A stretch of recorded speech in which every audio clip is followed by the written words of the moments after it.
नमस्कार, मैं हूं संजय शर्मा। आप देख रहे हैं 4 PM न्यूज नेटवर्क। क्या होगा मोदी जी की राजनीति का?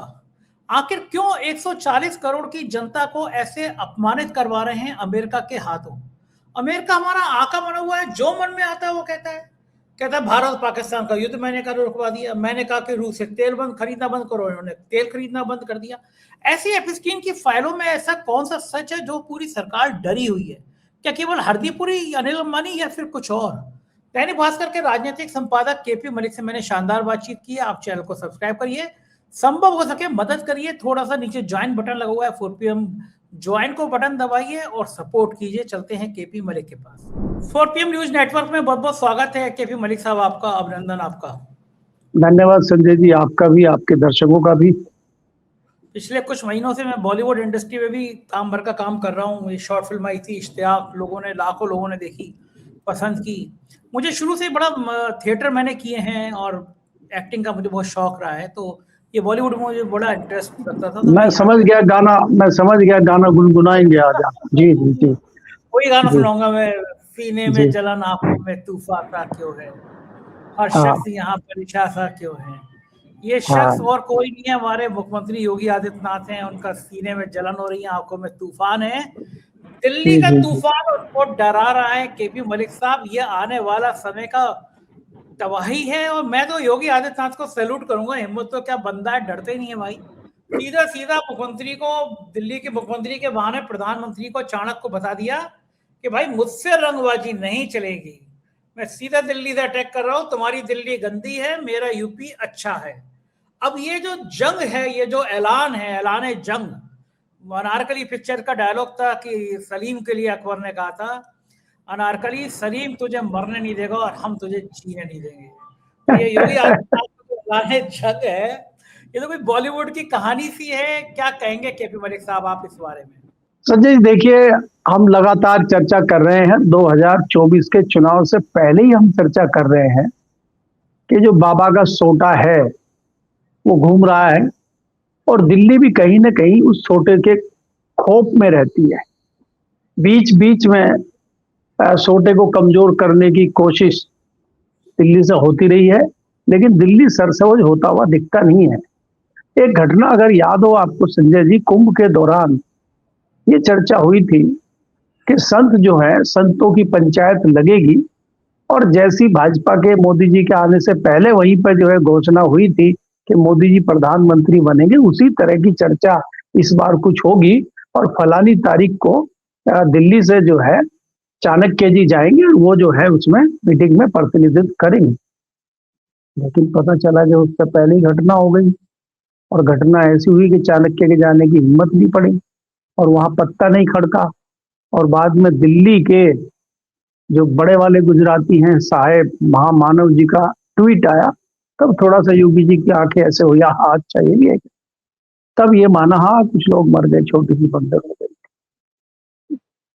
इनका ये हो रहा है, ये कहते हैं हम पात पात, हम ढाक ढाक, और बाबा कहते हैं हम पात पात। बाबा इनके हाथ नहीं आ रहे हैं। बाबा ने ही इनको नचाने का काम किया है। अगर असलियत में आप देश में देखें, चाहे आप पक्ष कहें, चाहे आप विपक्ष कहें, चाहे आप संघ कहें, चाहे आप भाजपा कहें, ये किसी के कंट्रोल में नहीं आए और बाबा इनके कंट्रोल में नहीं आए। ताजा जो बाबा का बयान आया है गोरखपुर से, हम उस पर चर्चा कर रहे हैं। बाबा का एकाएक, आपको याद होगा दिल्ली में विधानसभा के चुनाव हुए थे तो बड़ी डिमांड हुई थी और यहाँ के जितने भी उम्मीदवार थे सबकी डिमांड थी कि बाबा को जो है यहाँ बुलाया जाए और उनको स्टार प्रचारक बनाया जाए। लेकिन अरे भाई, अगर वो प्रचारक असली प्रचार के किंग वही बन जाएंगे तो हमारे साहब क्या करेंगे जिनका जलवा चल रहा है। तो इसलिए उन पर बीच में ही रोक लगा दी। और यहाँ तक हुआ कि दिल्ली में जब मुख्यमंत्री की शपथ हुई तब भी उनको नहीं बुलाया गया, यहां तक उनके साथ हुआ। तो कहीं ना कहीं एक तो दिल्ली की टीस उनको है और उन्होंने जो है दिल्ली की मुख्यमंत्री रेखा गुप्ता के कंधे पर रख के जो तीर कमान से तीर चलाया है वो सीधा करते हुए पथ होता हुआ सेवा तीर्थ में घुस गया है। और उसमें जो उन्होंने बताया है कि देखिए, आप ट्रिपल इंजन की सरकार तो है दिल्ली में, और आप तो केजरीवाल के ऊपर बड़ा आरोप लगा रहे थे कि दिल्ली गैस चैम्बर बनी हुई है। तो अब तो ट्रिपल इंजन की सरकार है और गैस चैम्बर तो अभी भी बनी हुई है। और मैं तो जब भी गोरखपुर से दिल्ली जाता हूं तो मेरी तो आंखें जलने लगती हैं और सांस घुटता है। और गडकरी जी भी कई बार कहते हैं कि भाई मुंबई में है तो जरूर थोड़ा सा पोल्यूशन, लेकिन दिल्ली जितना नहीं है। तो तमाम आप ये संजय जी, उनका अगर आप भाषण सुने, जिस तरह से चटकारे लेके उन्होंने बोला है और उनकी जो बॉडी लैंग्वेज पल पल बदलती हमने देखी है, जितना कॉन्फिडेंस बाबा में हमने इस बार देखा है, मैंने आज तक इतना कॉन्फिडेंस बाबा में नहीं देखा है। मुझे लगता है कि जो एक आपदा चल रही है दिल्ली में, चाहे वो आपदा स्टील फाइल की हो, चाहे वो आपदा अविश्वास प्रस्ताव की हो, चाहे वो आपदा अमेरिकन डील की हो, उस आपदा में अवसर तलाशने का काम बाबा कर रहे हैं। क्योंकि ये जो आपदा है, ये बड़ी भारी आपदा है। इस आपदा से दिल्ली इतनी आसानी से निपटती हुई दिख नहीं रही है। इसमें कुछ विकेट दिल्ली में गिरेंगे आने वाले समय में, और आने वाले समय में तस्वीर और साफ होगी दिल्ली में। बाबा के हिसाब से जिस तरह से पोल्यूशन चल रहा है, चीजें साफ नजर आ रही हैं, नहीं आ रही हैं अभी, धीरे धीरे पोल्यूशन घटेगा, हवा चलेगी तो तस्वीरें साफ आनी शुरू होंगी। अभी तो 2-3 तस्वीरें आ रही हैं, जैसे हरदीप पुरी जी की तस्वीर आई है, अभी बाकी पे धूल जमी हुई है, किसी पे पर्दा ढका हुआ है। धीरे धीरे जैसे ही खुलना शुरू होगा, बाबा का जो है सोटा तेजी से घूमना शुरू हो जाएगा। और बाबा ने एक शुभारंभ आज कर दिया है, इसकी परिणति आपको आने वाले दिनों में भी दिखाई देगी। देखिए, मैंने संजय जी, आपको अगर याद हो, लगभग 15 दिन पहले ही आपको कहा था कि पक्ष विपक्ष शायद इनका कुछ ना बिगाड़ पाए। इनका जो भी होगा, इनका जो भी हश्र होगा, वो अंदर से होगा। अब वो अंदर से कहां से होगा, कौन करेगा, बहुत सारी चीजें हैं। आप क्यों भूल जाते हैं कि जोशी जी ने इतना लंबा चौड़ा पत्र लिखा था, वो चुपचाप बैठे हैं क्या? दूसरे हमारे मित्र जोशी हैं, संजय जोशी जी, क्या वो चुप बैठे हैं क्या? दूसरा, क्या मोहन भागवत जी चुप बैठे हैं क्या? जो क्रांतिकारी कई सारे नेता हैं भारतीय जनता पार्टी में, जो 4 बार के सांसद, 5 बार के सांसद, जो 40 साल से दरी बिछाने का काम भाजपा में और संघ में कर रहे हैं, वो क्या हाथ पे हाथ धर के बैठे हैं क्या? हरदीप पुरी जी क्रांतिकारी हैं, 13 में रिटायर होते हैं, 14 में भाजपा ज्वाइन करते हैं और 17 में मंत्री बन जाते हैं। देखिए इनका कितना बढ़िया मामला फिट है। और किसी लोकसभा से चुनाव लड़ते नहीं है, राज्यसभा से खटाक से लाया जाता है इनको, और 2-2 मेन पोर्टफोलियो दिए जाते हैं, और आज भी बड़ा पोर्टफोलियो पेट्रोलियम मिला हुआ है। तो क्या उनको नहीं समझ में आ रहा है जो पार्टी के अंदर बैठे हुए हैं? तलखी अंदर शुरू हो गई है, आग अंदर लगी हुई है, धुआं धीरे धीरे बाहर निकल रहा है। और धुआं तभी निकलता है संजय जी जब आग लग चुकी होती है। अब ये आग कितनी प्रचंड होगी, इसके लिए थोड़ा इंतजार आपको करना होगा। आप, मुझे लगता है कि अपनी यात्रा के आखिरी दौर में पहुंचने वाले हैं।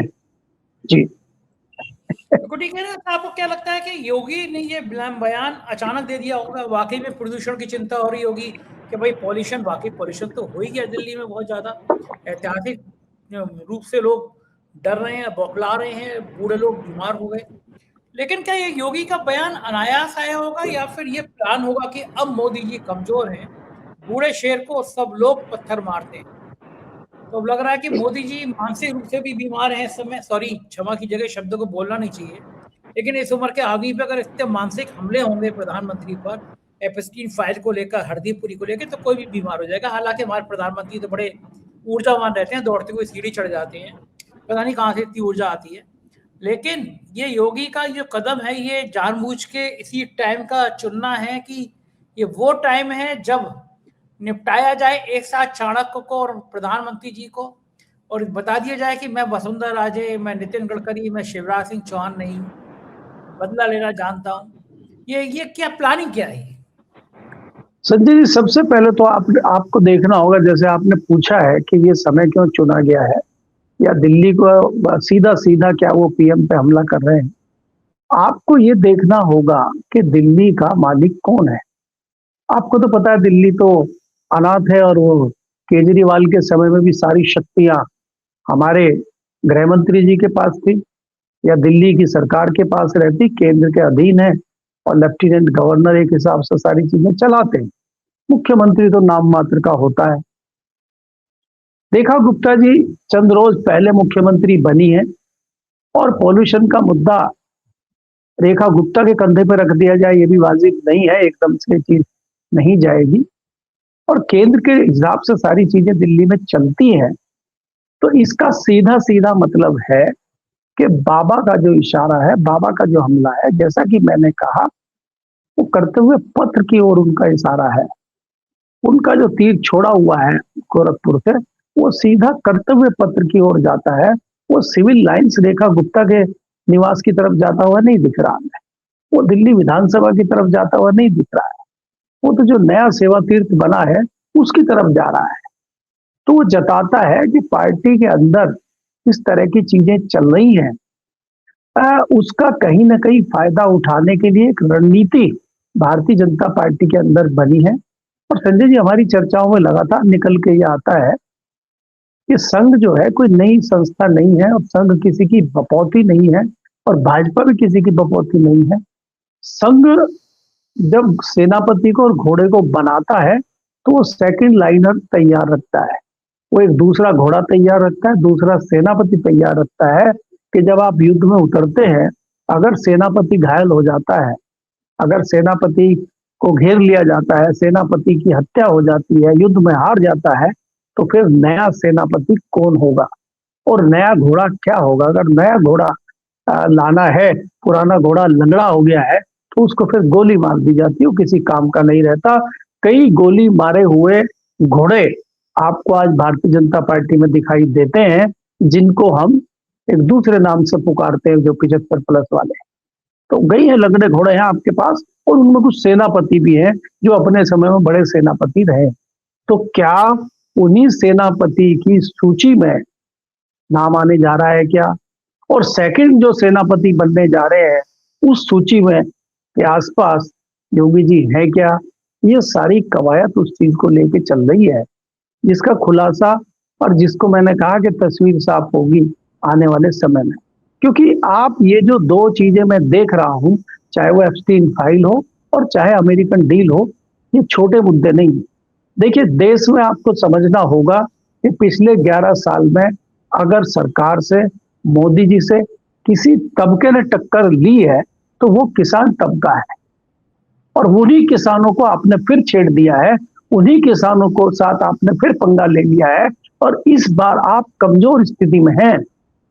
वो स्थिति नहीं है आपकी पुराने वाली, इस बार आप कमजोर स्थिति में हैं। और आप ये देखिए, आप खाली योगी पे फोकस मत कीजिए, आप राहुल गांधी पे भी फोकस कीजिए। जिस प्रकार से पिछले दिनों किसान संगठनों से, किसानों से राहुल गांधी मिले हैं, इत्मीनान से उनकी बात सुनी है और उन्होंने कहा है कि खुल के हम आपके साथ हैं। देखिए, किसानों ने भी नई रणनीति बनाई। पिछली बार किसानों ने किसी भी सियासी दल के नेता को अपने मंच पर नहीं चढ़ने दिया था और उन्होंने ये कहा था कि हमारा आंदोलन अराजनीतिक है। इस बार वो ऐसा नहीं कह रहे, इस बार वो राजनीति के साथ चलना चाह रहे हैं और राहुल गांधी को कंधे से कंधा मिला के वो चलना चाह रहे हैं। तो कहीं न कहीं जाके उनकी भी शक्ति डबल हो जाती है। तो इस शक्ति से कैसे तत्कालीन सरकार निपटेगी, ये हमें देखना होगा।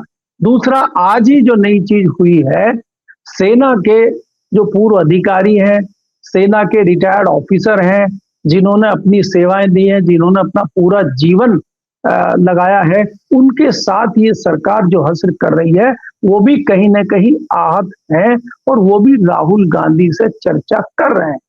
अब वो क्या चर्चा करेंगे कि सेना को जिस कगार पे लाके आपने खड़ा कर दिया है, सेना को आपने जिस तरह की चीजों में लपेट दिया है, सेना को धराशाही करने का काम आपने किया है, उससे वो लोग भी चिंतित हैं, क्योंकि वो उस बारीकी को जानते हैं। और संजय जी, जिस प्रकार से ये सरकार उन फौजियों के साथ भी कर रही है, उनमें से एक तथ्य निकल के ये आया है कि जो फौजी घायल हो गए युद्ध में, लड़ाई में, या अपंग हो गए या दिव्यांग हो गए, उनको जो पेंशन मिलती है उस पर टैक्स लगेगा। और दूसरी चालाकी ये कर रहे हैं कि जो उनके हॉस्पिटल्स होते हैं सेना के, और जैसे हमारी सेंट्रल गवर्नमेंट की CGHS होती है एक ऐसी स्कीम होती है कि उसमें फौजियों का इलाज किया जाता है, उनको कुछ पैसे नहीं देने पड़ते हॉस्पिटल में, सरकार पैसे नहीं दे रही। और सरकार की तरफ से इस प्रकार की चालाकियां की जा रही हैं कि जब साल का फाइनेंशियल ईयर खत्म होने वाला होता है, तब फंड दिया जाता है और वो फंड फिर अगले साल चला जाता है और उसको आपने टैक्स के दायरे में ला दिया है और आप टैक्स ले रहे हैं उनके ऊपर। तो फौजी भी कहीं न कहीं सरकार की इस तरह की चालाकियों को समझ चुके हैं और वो भी नाखुश हैं, नाराज हैं। तो जब देश में कई सारे अलग-अलग क्षेत्र आपसे नाराज होंगे, तो वो कोई न कोई रणनीति बनाएँगे। तो मैं ये कह सकता हूँ निश्चित तौर पे अगर हम और आप इस चीज़ को समझ रहे हैं, तो इस चीज़ को आरएसएस भी समझ रही है। इस चीज़ को बीजेपी के आने वाले जो लोग हैं, वो भी समझ रहे हैं। तो मुझे लगता है कि अब बदलाव की बेला है और कभी भी कुछ न कुछ बड़े बदलाव आप भारतीय जनता पार्टी में देख सकते हैं। जी। मलिक साहब, ये माना जाए कि एप्स्टीन फाइल, अमेरिका से ट्रेड डील, ये मोदी सरकार के 11-12 सालों के जीवन की सबसे बड़ी हार है। जिस तरह से हरदीप पुरी का नाम सामने आया है, हरदीप पुरी गले में अटक गए हैं। अगर उनको हटाया जाता है तो हरदीप पुरी अपना मुंह खोल सकते हैं। अनिल अंबानी समेत कई बड़े लोग बेनकाब हो सकते हैं। बेनकाब तो हो ही गए हैं, लेकिन कुछ और नाम जो छुपे हुए हैं वो भी सामने आ सकते हैं। ट्रंप कहते हैं कि मैं 24 घंटे के अंदर मोदी का राजनीतिक कैरियर खत्म कर सकता हूँ। मोदी जी पलट के कहते नहीं कि ट्रंप तुम्हारी हैसियत क्या है, तुम्हारी औकात क्या है, तुम में दम हो तो मेरा पॉलिटिकल कैरियर समाप्त करके देखो। मैं तो मोदी जी के होता तो मैं ये कहता कि तुम में दम हो। मैं तो कहता भी हूँ, एक बार 4 PM पे किसी ने, कुछ पत्रकार साथियों ने भी हमला करने की कोशिश करी, तो मैंने कहा था कि तुम्हारी औकात हो, तुम्हारी हिम्मत हो, करके देख लो। क्योंकि 4 PM के दर्शकों का भरोसा है मुझे पता है कि वो लोग मुझ पर यकीन करते हैं। तो अगर मोदी जी को देश के लोगों पर यकीन है तो ट्रंप से कहते हैं ट्रंप तुम्हारी हैसियत क्या है, तो मेरा पॉलिटिकल कैरियर खत्म करना चाहते हो, क्या सोच रहे हो, करके दिखा दो। भारत की जनता मेरे साथ है, लेकिन मोदी जी कह नहीं पाए। क्यों नहीं कह पाए होंगे? ऐसा कौन सा दबाव है मोदी जी का जो ट्रंप को जवाब देने से रोक रहा है? नाम नहीं ले रहे हैं ट्रंप का वो। देखिए संजय जी, वो कोई पहली बार नहीं है मोदी जी के साथ ऐसा। आप याद करिए गलवान की घटना। गलवान में हमारे लगभग 20 सैनिक मारे गए थे और हमारी जमीन पर कब्जा चाइना ने किया था और बाद में इन्हीं प्रधानमंत्री और इसी सरकार ने कहा था कि हमारी 2 इंच जमीन नहीं गई है और हमारा कोई सैनिक नहीं मारा गया है। लेकिन बाद में तो वो बात झूठ सिद्ध हुई, सीधा सीधा झूठ बोला। आज जो प्रधानमंत्री बोल रहे हैं या आज जो आप कह रहे हैं कि वो बोल रहे हैं, ऐसे कैसे बोल देंगे? आप चाइना से, अमेरिका से एक साथ रिश्ते कैसे दोनों से निभा सकते हैं? ये कैसे संभव है कि आप झूला भी झुलाएं और गले भी मिलें? दोनों गलबैया एक साथ संजय जी नहीं हो सकती। ये कोई पहली बार नहीं है देश में। इनसे पहले भी प्रधानमंत्री रहे, चाहे वो नरसिंह राव हो, चाहे वो मनमोहन सिंह हो, चाहे वो वाजपेयी जी हो, चाहे वो दूसरे लोग हों। कभी ऐसा नहीं हो सकता कि आप दोनों के साथ गलबैया करें, संभव ही नहीं। तो इसलिए मेरा मानना ये है कि आपने जो गलतियां की हैं, आपको उनका भुगतान करना पड़ रहा है, लेकिन आपकी इन गलतियों का खामियाजा देश भुगत रहा है या भुगतेगा। और जिस प्रकार से जिस जगह पे लाके आज आपने देश को खड़ा कर दिया है, इसकी जवाबदेही किसकी है? ये सोचने के लिए नागरिक सवाल कर रहे हैं। सवाल पूछ रहे हैं लोग और मोदी जी आज बोल नहीं रहे हैं, जबकि वो मनमोहन को मोहन प्रधानमंत्री कहते थे और आज ये खुद नहीं बोल रहे हैं। तो सबसे बड़े मौनी बाबा तो यही है। इससे बड़ा क्या आश्चर्य होगा कि आप पार्लियामेंट से भाग रहे हैं। आप एक हफ्ते तक पार्लियामेंट ही नहीं जाते, स्पीकर आके कहते हैं आपकी जान को खतरा है सदन में। इससे बड़ा मजाक देश के लोगों के साथ और देश के साथ कुछ हो सकता है? तो ये कुछ बोलना नहीं चाहते, कुछ न कुछ दाल में काला है, इसीलिए इस तरह की धमकी दे रहे हैं। अमेरिका के राष्ट्रपति धमकी नहीं दे रहे, डिक्टेट कर रहे हैं कि आप रसिया से तेल बंद करिए और हम वेनेजुएला से हमसे तेल खरीदिए। और अगर आप नहीं खरीदेंगे और अगर आप कोशिश करेंगे कि रसिया से खरीदने की, तो हम आप पे निगाह रखेंगे और हम दोबारा पेनल्टी लगाएंगे, दोबारा दंड देंगे आपको। तो वो इतनी मजबूती से कैसे बोल रहे हैं? ऐसी कौन सी चीज उनके पास है जो उनको इतना दमदार बना रही है? आज से पहले तो किसी प्रधानमंत्री को वो ऐसा नहीं बोल पाए। हमारे वाजपेयी जी को तो नहीं बोल पाए वो, या सरदार मनमोहन को भी नहीं बोल पाए। तो मैं ये सवाल पूछ रहा हूँ, आज कैसी उनसी मजबूरी हो गई कि हमें ये सुनना पड़ रहा है और वो हमें धमका रहे हैं? तो ये जो चीज है, मुझे लगता है कि धीरे धीरे परत दर परत तस्वीरें साफ होंगी और हमें सच्चाई पता लगेगी। हाँ बिल्कुल ठीक बात है, एक एक करके सच्चाई तो सामने आएंगी, लेकिन देश का सिर तो 140 करोड़ भारतवासियों का तो सिर शर्म से झुकता है जब अमेरिका हमारे नागरिकों को हथकड़ी और बेड़ी लगा के वापस करता है। दुनिया के किसी भी देश के नागरिकों को इस तरह अमेरिका ने वापस नहीं किया जैसे भारतीयों को किया। हमें शर्म तो आती है कि अमेरिका इस तरह बेइज्जत करता है, कहता है कि भारत और पाकिस्तान का युद्ध हमारे कहने पर रोका गया। ऐसा लगता है कि हमारे देश की कोई हैसियत ही नहीं बची है, अमेरिका जो चाहेगा वो करेगा। तब ऐसे मौके पे हर किसी को इंदिरा गांधी की याद आती है। इंदिरा गांधी ने धमका के कहा था कि तुम 7वां बेड़ा, 9वां बेड़ा, 8वां बेड़ा जो भेड़ ना भेजो, मैं पाकिस्तान को सबक सिखा के रहूंगी। सबक सिखा दी। यहाँ केवल कागजी शेर हैं, कागज के बड़े बड़े बयान देते हैं और कर कुछ नहीं पाते। क्या लग रहा है आपको कि क्यों क्यों भारत के लोग इतने शर्मिंदा हों, उनका सिर शर्म से झुके? उन्होंने ऐसा कौन सा गुनाह किया था केपी मलिक साहब? देखिए संजय जी, आपने अभी इंदिरा गांधी का नाम लिया। इंदिरा गांधी ने जो दुर्गा शक्ति होने का उदाहरण पेश किया था देश में, उसे हम भूल नहीं सकते। आज ही परिणाम आए हैं बांग्लादेश में, और बांग्लादेश में जिस तरह की स्थिति है, जिस प्रकार के जनादेश बांग्लादेश में आए हैं, वो जताते हैं कि कहीं ना कहीं भारत की राजनीति से बांग्लादेश प्रभावित है। बीच में कुछ महीने वहां कट्टरवाद की बेला चली थी, लेकिन खालिदा जिया के जो लड़के हैं वो प्रधानमंत्री बनने जा रहे हैं, और जनता ने उनको इस शर्त पे प्रधानमंत्री बनाने के लिए जनादेश दिया है कि वो भारत के साथ अपने रिश्ते ठीक रखेंगे। भारत के साथ उनके रिश्ते ठीक हैं, वो भारत को अपने बड़े भाई की भूमिका में मानते हैं और वो भारत के साथ जुड़ाव रखना चाहते हैं। ये जताता है कि इंदिरा गांधी इसलिए नहीं डरी थी कि भारत की जनता भी उनके साथ थी और कहीं ना कहीं बांग्लादेश से भी उनको मूक सहमति थी। इस चीज को देखते हुए इतनी हिम्मत कर पा रही थी कि उन्होंने अमेरिका की चिंता नहीं की थी। और कुछ उनके कर्म थे ऐसे कि उनके कर्म ऐसे नहीं थे कि उनकी कोई जो है टांग उसके कुर्सी के नीचे दबाई हुई हो और वो उनको दर्द कर रही हो, उनको परेशान कर रही हो, कोई कांटा ऐसा चुभा हो। तो आज कोई ना कोई कांटा ऐसा है जो दर्द कर रहा है और वो बार बार उस कांटे के ऊपर पैर रखते हैं और हम चीखे मारते हैं। कोई ऐसी हमारी नस दबी हुई है जिसके बदले हम इस तरह की चीजें कर रहे हैं, मुझे ऐसा लगता है। जी बिल्कुल ठीक बात है मलिक साहब, बहुत बहुत शुक्रिया आपने समय दिया, बातचीत की। Thank you. ये देखिए केपी मलिक जी, पूरी बातचीत आपने सुनी, कैसी लगी बातचीत बताइएगा जरूर। शुक्रिया, थैंक यू।